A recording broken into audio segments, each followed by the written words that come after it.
सासुरी। शेर शाह सूरी के बारे में सिंपल सा है, पढ़ने का एक सबसे मेन फंडा यही होता है। आप किताब पढ़िए, चैप्टर पढ़िए, जो भी पढ़िए, ट्यूशन पढ़िए, कोचिंग पढ़िए, नोट्स पढ़िए, लेकिन क्वेश्चन बनाइए। सब पढ़ने का मूल उद्देश्य क्या है? प्रश्न बनने चाहिए। सब आता है, प्रश्न बनता ही नहीं है, तो कोई मतलब नहीं है उस पढ़ने का। कम आता है, सब बना लेते हैं, बहुत बढ़िया, आप ही का नौकरी होगा। तो ये ना टैलेंट हुआ कि नहीं आता है लेकिन हम ही पास करेंगे, ये हुआ टैलेंट। तो उसके लिए क्वेश्चन बनाना पड़ता है, और क्वेश्चन बनाइएगा तो उससे क्या होता है, आपके मतलब इंद्रियों में ये शक्ति आ जाएगी कि आप लाइन देखेंगे और आपको वो इसके सॉरी ऐसे करके बता देगा कि ये वाला क्वेश्चन पूछा जा सकता है। यानी चैप्टर पढ़े नहीं तो उसमें समझ में आने लगेगा कि ये पॉइंट पूछा जा सकता है, ये वाला पूछा जा सकता है, ये तो पहले ही पूछ लिया है, ये तो हमने पढ़ा था।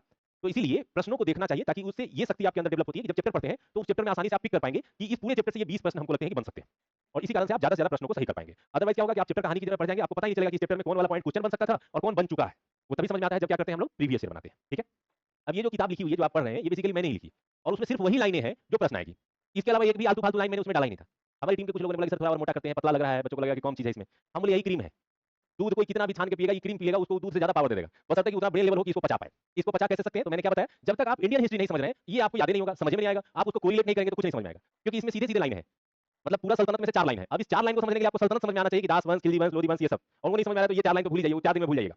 ठीक है, तो इसलिए आपको प्रश्नों को समझ में आना चाहिए। तो मेरे अंदर वही हुआ कि जब हम पढ़ते थे तो चीजों को पढ़ने के अलावा प्रश्नों पे ज्यादा मेहनत करते थे। उसका नतीजा ये हुआ कि मेरे पास ये क्षमता हो गई थी कि अगर मैं चैप्टर देखूं तो चैप्टर में मैं पकड़ लेता था कि यहाँ से 10 प्रश्न आ सकते हैं, इसके अलावा इस चैप्टर का कोई भी चीज काम का नहीं है, वो पढ़िए ना पढ़िए सब चलेगा। और उसी कारण से मैं थोड़ा कम पढ़ करके ज्यादा कलेक्ट कर पाता था, यानी कम समय देकर के ज्यादा चीजें निकाल सकता था। तो इसलिए आप लोगों को मैं कहूंगा कि प्रश्न जरूर बनाइएगा। तो शेर शाह सूरी की कहानी शुरू करते हैं। तो शेर शाह सूरी के बारे में है, इसका जन्म हुआ था 1486 में।